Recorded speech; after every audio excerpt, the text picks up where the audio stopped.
나마스카 여러분들 반갑습니다. 네, 오늘은 방송을 오랜만에 키게 됐는데요. 오늘은 요즘 코로나 시대에 설왕설래에 많은 그런 주식 시장 우리들이 어떻게 해야 되는지 말아야 되는지 찬반 토론을 친구 한 명을 모시고 한번 야심차게 그냥 기깔나게 한번 이야기해 보겠습니다. 가감없이. 나마스카. 안녕하세요. 나마스카. 안녕하십니까. 안녕하세요 여러분들. 네, 오늘은 그냥 친구랑 편안하게 이렇게 친구 모셔가지고 주식에 대해서 요새 사람들이 말이 많잖아요. 우리 동학개미 분들께서 많은 운동을 하고 계신데 그거에 대한 일반인 주식 초보로서 뭐 이렇게 전문가는 아니에요. 근데 경제에 관심 많은 사람으로서 한번 찬반 프로스 앤 콘스를 나눠가지고 이야기를 해보겠습니다. 근데 이거는 그냥 말 그대로 그냥 역할을 나눈 게 아니고 실제 저는 콘스 반대 주식은 하면 안 된다는 그런 입장이고요. 이 친구는 네, 주식에 찬성한다는 입장입니다. 찬성한다는 그런 입장이니까 한번 그냥 만담 듣듯이 편하게 들어주시면 될 것 같습니다. 사실 지금 왜 저희가 이런 얘기를 같이 토론을 하게 됐냐, 시작 전부터 좀 얘기를 해야 될 것 같아요. 일단은 지금 이 친구랑 저랑은 둘 다 이제 개인 사업, 자영업을 하는 사람들인데 지금 자영업자들이 코로나 때문에 많은 위기를 겪고 있고 또 많이 어려움을 겪고 있습니다. 그런 와중에 저 또한 또 매출에도 많이 영향을 미쳐서 지금 많이 좀 큰 타격을 받은 상황인데 그럴 때 문득 지금 다가온 게 저한테는 주식이었어요. 물론 매일 신문을 보니까 주식이 지금 인생 적기의 기회다. 가장 최고의 타이밍이다. 그래서 어느 순간 보니까 저는 주식을 맨날 사업만 하다 보니까 그 모든 여유 자금은 다 은행에 적금으로만 넣고 예금으로만 다 넣어놨는데 사실 1금융권에 처음에 막 2%도 안 되는 금액으로 안전하니까 거기다 넣어놨다가 요즘은 더 낮아지니까 자꾸 2금융권, 뭐 신협이나 농협, 뭐 그런 쪽 새마을금고 쪽으로 더 알아보게 되고 거기도 계속 이율이 낮아지다 보니까 요새는 뭐가 나을까 하다 보니까 결국은 이렇게 주식을 쳐다보고 어느 순간 주식 계좌도 개설을 하게 됐고 지금 타이밍만 보고 있는 시점에서 이 친구랑 저랑 이제 매일 우리 이제 코스피가 처음에 막 2200에서 시작해서 코로나가 시작되고 2000 이하로 떨어지고 1900, 1800 어느 순간 1400까지 떨어지는 순간까지 올 때까지 매일 저녁에 저랑 같이 야 지금 주식이 적기 아니냐, 뭐 삼성전자 주식 사야 되지 않냐, SK하이닉스 주식 사야 되지 않느냐, 대장주 위로 사서 장기 투자로 간다면 무조건 성공한다 그렇게 묻자. 그래서 묻어놓고 소위 말하는 존버 엄청 버티다 보면은 어느 순간에 큰 이익이 올 것이다. 그러니까 하는 게 어떠냐 했는데 이 친구는 항상 반대 의견을 내더라고요. 그래서 그걸 가지고 매일매일 서로 토론을 하다 보니까 이걸 가지고 한번 그냥 편하게 한번 이 자리에서 얘기를 해봤으면 좋겠다 해가지고 이 자리까지 오게 됐습니다. 근데 요즘 아무리 봐도 요즘 주변에 지인들이 참 주식을 많이 시작하는 것 같아요. 주식의 주자 정도도 시작을 안 하셨던 친구들이나 지인이나 형분들이나 이제 선배님들이 주식 계좌를 열었다는 소리 되게 많이 듣고요. 심지어는 어디 종목에 투자를 해야 되냐. 그렇게 말하는 즉슨 주식에 대한 정보, 기업에 대한 정보에 대한 배경지식이 없다는 반증이거든요. 그런 입장에서 막상 주식을 남들이 다 하니까 주가가 많이 떨어졌으니까 이제 삼성전자를 예를 들면 10년치 전망을 보면은 많이 올라갔다. 가치에 투자했는데 장기전에 돌입해야 된다 이렇게 말씀하시는데 저는 그런 부분들이 되게 리스크가 크고 위험한 지점이 되게 많이 있다고 보는 바이고요. 그리고 이 친구랑 이제 거의 퇴근하고 집에서 이제 누워서 주식에 대한 이야기를 많이 하는데 뭐 관점들이 되게 다양하니까 하나하나 의견들을 개진해 나가면서 거기에 대해서 플러스 앤 콘스를 한번 이야기를 해보도록 하겠습니다. 그래서 먼저 찬성인 한 가지 첫 번째 이유를 뭐 짧고 굵게 뭐 너무 길지 않게 이렇게 해서 한번 이야기를 해주세요. 저는 올 초부터 작년부터 이제 주식에 대한 공부를 조금씩 하다가 이제 뭐 공부라기보다 이제 틈나는 시간에 이제 유튜버 같은 것도 보고 책도 좀 보고 그렇게 해서 주식을 언젠가는 좀 시작해야겠다고 생각을 했고 더 생각을 한 이유는 사실은 이제 자녀에 대한 생각을 했어요. 이제 뭐 아이 학원 보낼 돈으로 삼성전자 주식을 사라 뭐 그런 책도 있잖아요. 이제 그러듯이 이제 뭔가에 이제 좀 여윳돈으로 자녀한테 그거를 뭐 예를 들어서 자녀한테 돈을 좀 그걸 대신 주식을 좀 주식으로 사준 다음에 그게 이제 대학교 가거나 뭐 이제 결혼 자금을 할 때 그때 가면 가장 유용할 것 같다. 그런 의미에서 저는 시작을 했거든요. 그래서 뭐 큰 돈으로 생각한 건 아닌데 그러면 적어도 대장주에 투자를 해놓고 한 10년, 뭐 15년 정도 놔두게 나면은 어쨌거나 지금보다는 경제가 더 그 기업이 많이 성장 가치가 클 테니까 위험하지 않는 테마주 같은 게 아니라 대장주에 떠두면 무조건 올라가지 않을까. 그럼 그게 그 나중에 그 자녀한테 큰 힘이 되지 않을까. 그런 생각으로 접근을 했었어요. 또 더군다나 이제 뭐 양도세나 그런 것도 없기 때문에 뭐 한 2천만 원까지는 그게 그 아이한테 자녀한테 주는 게 그런 게 없기 때문에 뭐 그 범위 한도 내에서 조금씩 뭐 소액씩 차근차근 물려주고 차근차근 그렇게 해서 무너진다면 괜찮지 않을까 그런 생각을 했고 그런 네, 생각을 여기까지 일단 자르고요. 어. 이 친구의 말씀을 들어보니까 간단하게 정리를 좀 하자면 은행의 이율, 이자, 다른 투자처에 대한 수익이 작기 때문에 그거에 비해서 상대적으로 수익이 어느 정도 안정적이고 그리고 지금 많이 가치 대비 많이 저기 낮게 측정된 그런 주식에 투자를 한다는 그런 짧은 말인 것 같은데요. 제가 봤을 때는 이게 지금 분명히 한국은행에서도 거의 제로금리 그리고 뭐 미 연중 페드에서도 뭐 거의 마이너스 금리까지 가고 있는 상황에서 충분히 주식시장으로 왜냐하면 주가가 워낙 많이 떨어졌기 때문에 고점 대비 충분히 그렇게 생각할 수 있고 그렇게 바라볼 수 있다고 충분히 생각을 합니다. 그리고 많은 분들이 이제 불안해하시고 안정적인 것을 원하시는데 노후에 내가 뭔가 먹고 살 거를 생각해서 약간 장기적으로 한 10년 이상 묻어두고 그렇게 하신다고 말씀을 많이들 하시는 것 같아요. 근데 제가 느끼는 그냥 제 생각이에요. 제 관점에서 바라보는 주식 시장은 일단은 우리가 지금 뭐 워낙 다른 쪽 투자처에 대한 수익률이 크지도 않고 많이 생활들이 어렵고 이제 수익 나는 부분이 힘들기 때문에 주식에다 많이 몰리는 경향이 있는데 제가 봤을 때는 지금 코로나 시대로 시작해서 앞으로 우리가 생각하는 모든 패러다임이 저는 바뀔 거라고 생각을 해요. 그 패러다임이 무엇이냐? 옛날에는 골반이 크고 엉덩이 크신 여성분들이 이제 어떻게 보면 저기 신부감으로 가장 각광을 받았잖아요.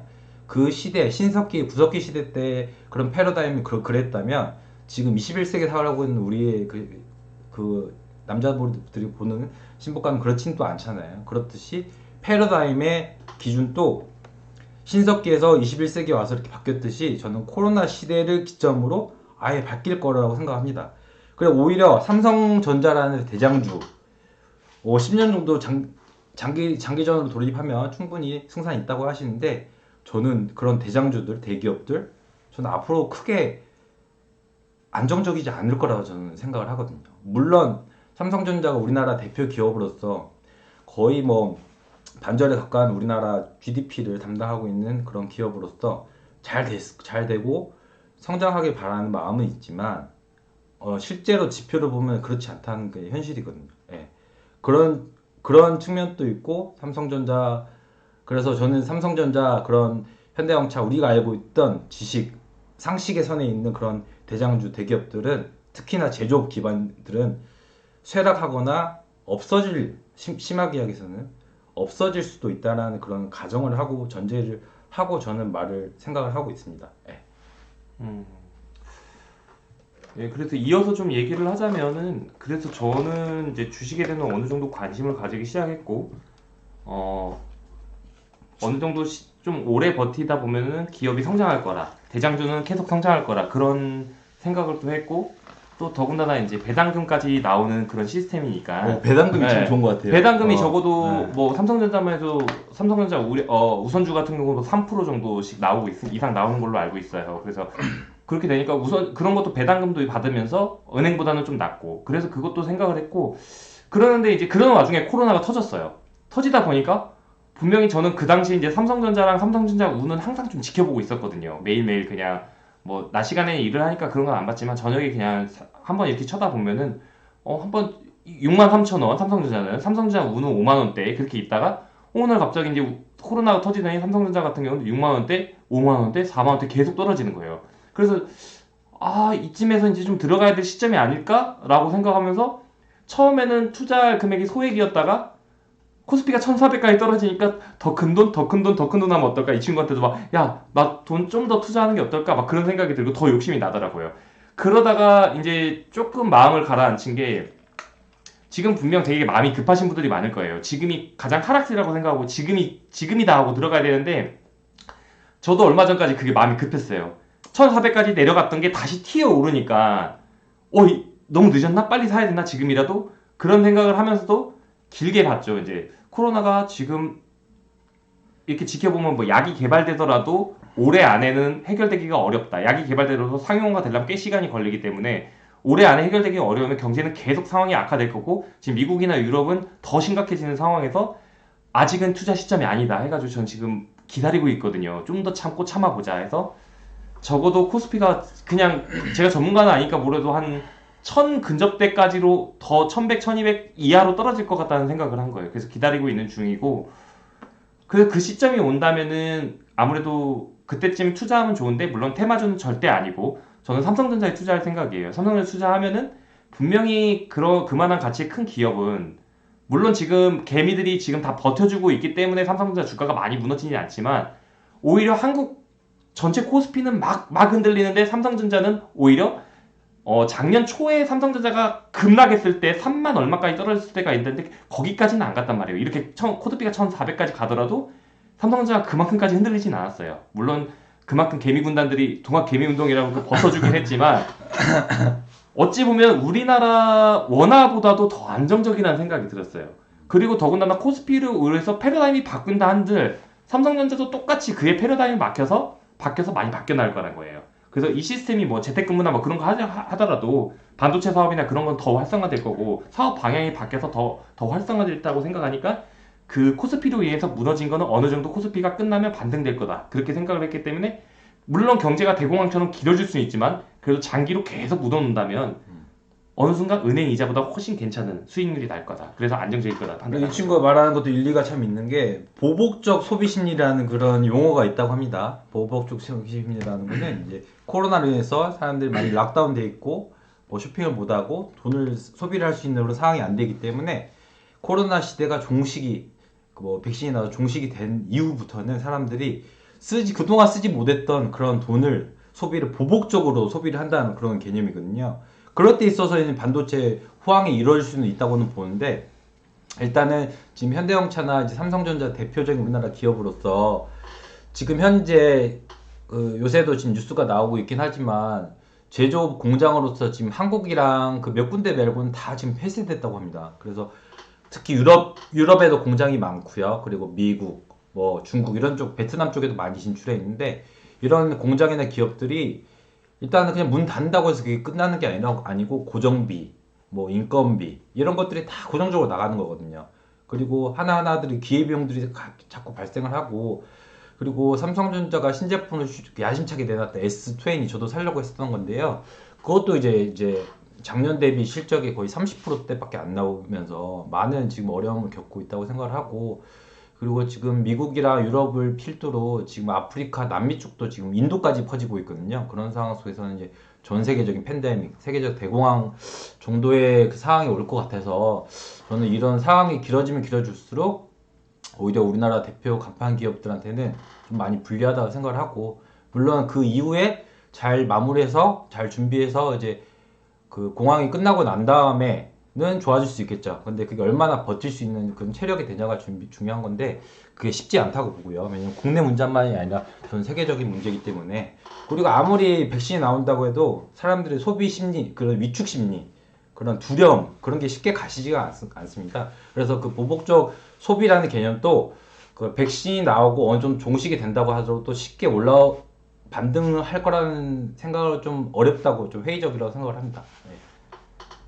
그럼 나마스카의 생각은 그런 대공황이 계속 이게 계속 엄청 길어지고 반등은 없다. 이 전제가 깔리는 거예요. 아니요, 반등이 없다는 게 아니라 지금 상황으로 봤을 때는 저는 한 8, 9월까지 간다고 생각을 하고요. 지금 뭐 종식이 100이라고 하면 지금 50이 피크를 찍고 100으로 내려간다고 하면 미국은 한 30 정도 왔다고 하더라고요. 그리고 이제 인도나 저기 뭐 그런 남미 이런 쪽은 20 정도 왔고요. 그런 상황에서 뭐 종식은 언제든지 오겠죠. 종식은 분명히 오긴 오는데 되게 더 빨리 올 수도 있고요. 근데 그나마 백신이 개발되고 종식이 된다 하더라도 사람들 소비 심리가 두려움이나 공포가 아직 남아있기 때문에 그렇게 쉽게 반등하지도 않고 그게 어려울 것 같아요. 그리고 지금 이제 패러다임이 바뀐다는 거는 사람들의 인식 자체가 바뀐다는 거거든요. 지금 패러다임은 분명히 이제 대면에서 비대면, 많이들 이야기하는 언택트 시대로 가고 있기 때문에 뭔가 오프라인에서 만나서 하는 것보다는 온라인 위주로 이렇게 개념으로 소비를 하고 그런 트렌드가 아직 많이 잔류할 그 양상이 높거든요. 그래서 저는 올라가긴 할 건데 그게 더디고 그 이후에도 쉽게 반등은 안 될 거다. 네, 그렇게 생각을 합니다. 그럼 이제 코로나 시대에 어울리는 그거에 맞는 생존 전략을 찾는 기업은 더 상승을 할 거잖아요. 저는 네. 오히려 우리가 알지 못하는 네. 그런 신생 기업들이 어마어마하게 주가가 오를 거라 생각해요. 대표적으로 뭐 시젠이 있죠. 네. 시젠 같은 우리가 거. 그거를 예측을 하지 못하기 때문에 그렇게 할 수 없는데 제가 오늘 저기 들었던 그 이야기 중에서 TV에서 그런 이야기를 하더라고요. 제가 제일 존경하고 하는 분이 이제 알리바바의 마인 회장님이 계신데 마인 회장님이 5월 10일마다 매년 5월 10일마다 전 알리바바 그룹 직원들을 모셔놓고 5월 10일 날에 파티를 한대요. 파티. 근데 5월 10일이 어떤 날이냐? 마윈의 생일이냐? 아니면 창립 기념일이냐? 뭐냐 이렇게 했더니 그게 2003년도랑 연관이 있는데 2003년도 그때가 사스가 발병해가지고 5월 10일 날짜가 알리바바 그룹의 직원 한 명이 5월 10일 날 사스 확진을 받아서 그 회사 자체가 폐쇄되는 그런 위기에 맞았던 적이 있대요. 근데 그때 마이는 발상의 전환을 해서 이제 언택트 시대로 가고 앞으로 전염병에 도래하는 주기가 짧아지고 있기 때문에 사스 뭐 신종플루 이런 패턴이 있기 때문에 온라인에 대거 투자해야겠다. 그래서 있는 돈 없는 돈 다 그래도 다 투자를 했대요. 그래서 지금의 알리바바 마윈이 있는 거거든요. 아시아 전체 시가총액 1위. 미국 아마존 다음으로 알리바바가 있기 때문에 그런 알리바바 같은 신생기업들이 엄청 주가가 뛰고 우리가 기존에 알고 있던 그런 기업들은 많이 하락할 것 같습니다. 그래서 분명히 기회는 기회라고 봐요. 이제 경제 위기가 오니까 지금 이런 위기 속에서 영웅이 나타난다고 오히려 어떤 사람한테 기회겠죠. 뭐 마스크 사업을 하거나 아니면 뭐 저희 같은 유통업을 하는 사람들은 뭐 요즘 UV 살균기나 뭐 전해수기 그런 것도 상당히 많이 나가고 있고요. 물론 뭐 지금 시대에 맞는 패러다임에 맞게 빨리빨리 움직이는 업체들은 빨리빨리 살아날 테고, 근데 이제 주식으로 그래서 생각을 해봐야 될 것 같아요. 말 그대로 오히려 코로나 이후로 아마존이나 쿠팡 같은 데, 우리나라만 해도 쿠팡 같은 데 판매량이 훨씬 늘어나고 지금 배송이 뭐 밀릴 정도로 막 이렇게 많이 신선식품 같은 것도 많이 다 쿠팡을 통해서 많이 늘어나고 있다고 하니까 분명히 뭐 회사 기업한테도 기회인 것 같고요. 주식을 하는 사람한테도 분명히 기회고 부동산도 하나의 기회라고 생각되긴 합니다. 근데 이제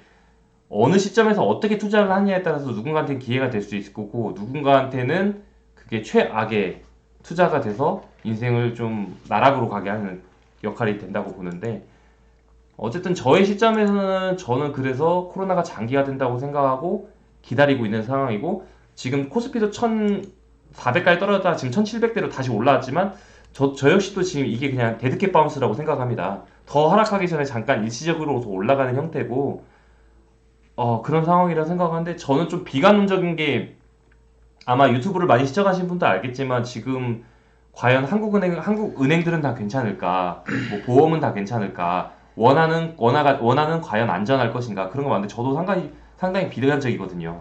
어쨌든 뭐 미국 양적 완화는 나중에 뭐 금리를 다시 인상하면 다시 돌아올 수 있는 거지만 우리나라 같이 원화에 힘이 없는 원화조차도 지금 양적 완화를 해가지고 무제한적으로 물론 무제한은 아니죠. 계획적으로 풀긴 하는데, 이게 지금 이런 코로나 이 시점에서 초기 시점에서 이러면은 중기 후기 가서는 뭘로 버텨낼 수 있을지, 과연 그때는 원하는 휴지 조각이 되지 않고 살아남을 수 있을지, 기업은 살아남을 수 있을지, 그걸 도저히 지금은 예측하거나 알 수 없는 상황이기 때문에 아직은 투자를 하기는 계속 기다리는 게 지금은 답이고, 물론 그럴 수 있겠죠. 갑자기 지금이 바닥인 줄 알고 샀다가 나중에 이제 어느 정도 반등할 때 사면 너무 늦었다 생각할 수 있지만 그게 제일 안전할 것 같아요.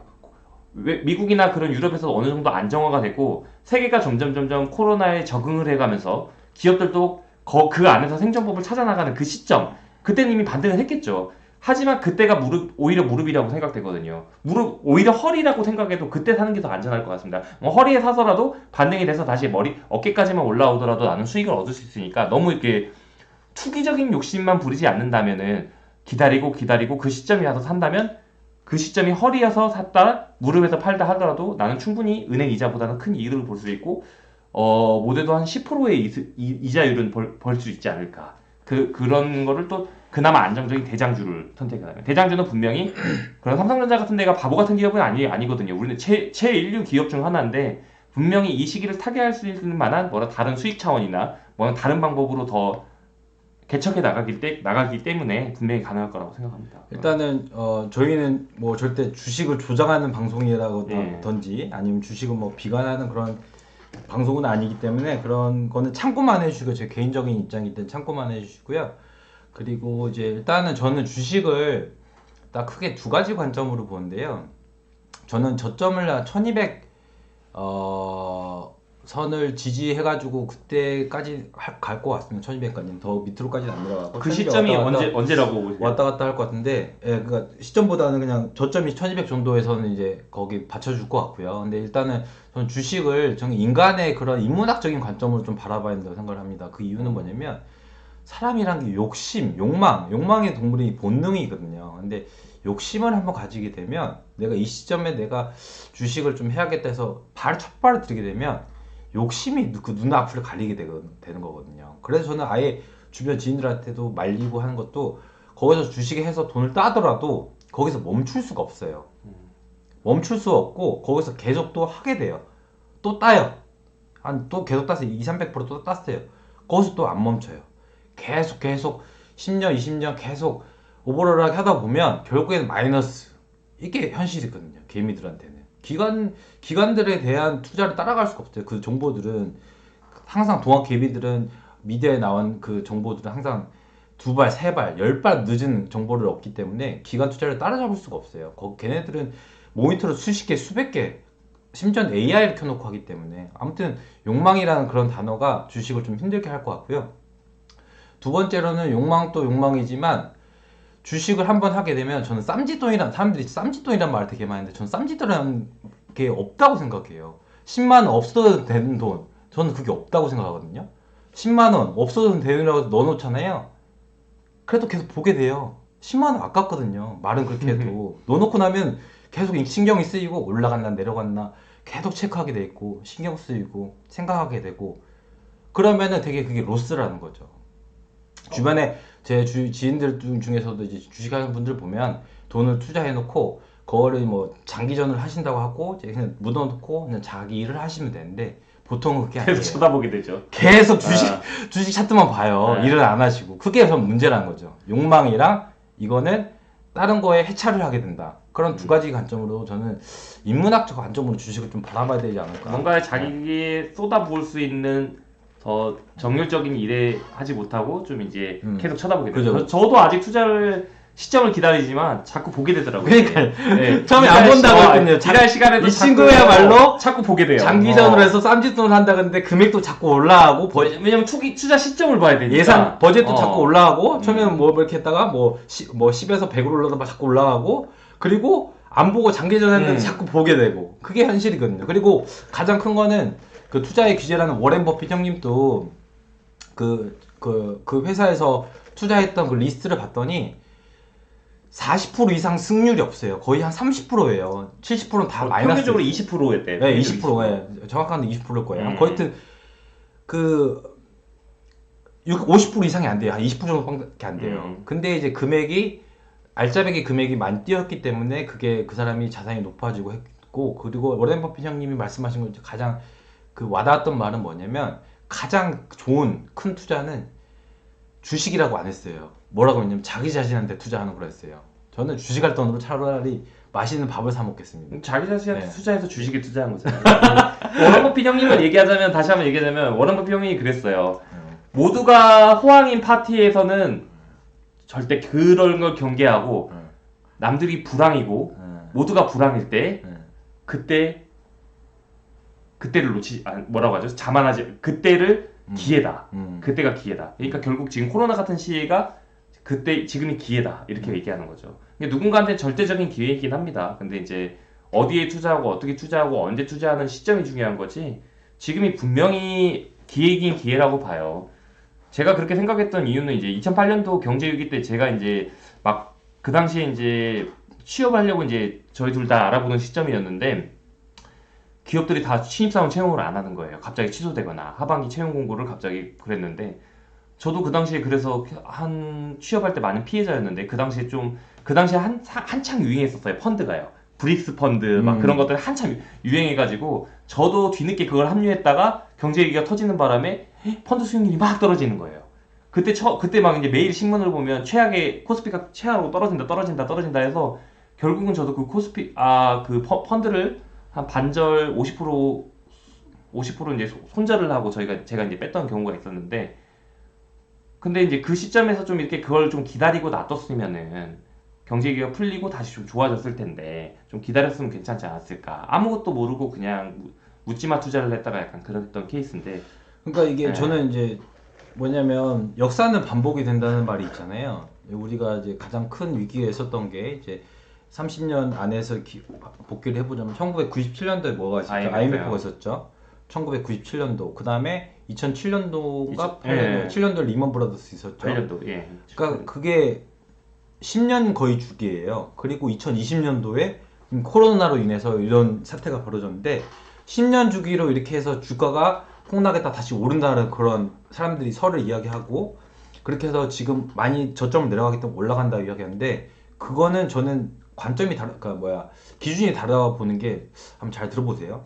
2007년도 IMF 때는 우리나라 달러가 부족했죠. 외환 보유고가 부족했고 그리고 방만한 기업 경영이 있었고 좀 부패도 있었고 뭐 그런 뭐 다양한 복합적인 상황들이 있었는데 그런 것들은 어떻게 보면은 우리가 어느 정도 통제할 수 있는 범위 내였어요. 그리고 2007년도 리먼 브라더스 그런 미국 부동산 투기하는 업체들이 해가지고 돈 많이 대출해주고 서민들한테 그 집 많이 모기지로 해서 많이 사게 하고 금리 올려버리니까 서민들이 버티지 못하는 거죠. 그것도 사람에 의해서 그런 어느 정도 통제는 할 수 있었던 거예요. 근데 지금 10년 주기로 오는 지금 이 시대의 코로나 우리 시대를 살고 있는 우리는 이건 사람이 만들 거긴 했지만 어떻게 할 수가 없는 거예요. 통제할 수 없는 그런 부분이란 거. 그래서 저는 이 패러다임이 바뀐 게 코로나 시대에서 바뀌었다는 거예요. IMF, 리먼 브라더스 이거는 사람이 어떻게 머리 맞대면 다 해결할 수 있는 거였거든요. 근데 코로나는 사람이 해결하려고 해도 일반적으로 백신을 사람한테 생체 실험하고 하는데도 2년 넘게 걸리고 빨리 한다도 빠르게 되긴 하겠지만 그게 쉽지 않은 거거든요. 그래서 저는 그런 이유 때문에 저는 패러다임이 바뀐다고 자꾸 이야기를 하고 있는 것 같아요. 뭐 또 한 가지 잠깐 얘기하자면 이제 코스피가 그럼 지금 잠깐 1400에서 1700대로 올라갔는데 반등을 했는데 그 얘기도 잠깐 짚어보고 싶어요. 물론 지금 이제 저점이 끝나고 1700이란 무릎으로 왔다. 그러니까 지금이라도 빨리 사야 된다고 해서 늦었다고 사시는 분들이 많은 것 같은데 이거 어디까지나 한미 통화 스와프에 의한 것과 뭐 미국에서 돈을 무제한적인 그런 지원 정책으로 해서 일시적으로 그게 좀 코스피가 좀 안정세를 탄 거라고 보거든요.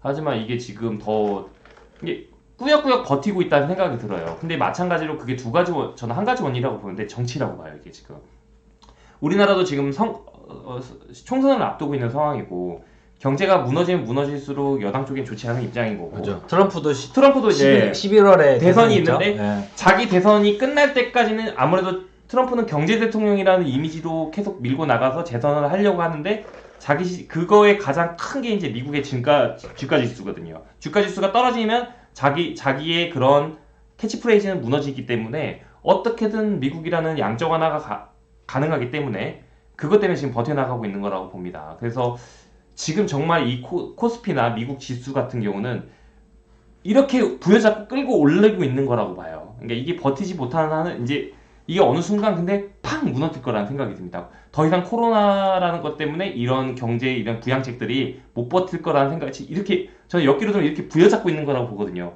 언제까지 이게 버틸 수 있을 거나 싶어요. 그래서 어찌됐든 간에 지금은 그냥 조금 마음을 내려놓고 관망하는 게 요즘 세상의 답이 아닐까 생각됩니다. 그래서 이 친구가 말한 것처럼 이제 미국이 돈을 많이 풀고 있기 때문에 이제 오늘의 주식에 대한 찬반 토론은 이제 정리를 여러분들께서 저희 의견들은 찬반 프로스 앤 콘스의 의견들을 그냥 참고만 하시고 네. 여러분들이 책임감 있고 현명하고 지혜롭게 잘 판단하셔서 네. 하셨으면 좋겠고요. 예. 네. 인생 한 방에 훅 갈 수 있으니까 주식을 조심해서- 권유하는 투자도 아니고 네. 오늘 사실 이걸 저는 하고 싶었던 말은 제가 주식 전문가도 아니고 주식에 대해서 뭐 경제에 대해서 잘 아는 사람 아닌데 유튜브 보면 되게 뭐 똑똑하신 분들도 많고 그렇죠. 이렇게 알려주신 분들도 많아요. 근데 하지만 정말 저희 같은 이제 막 시작하려는 사람들 이런 사람들한테 서로 저는 같이, 아닙니다. 저는 안 해요.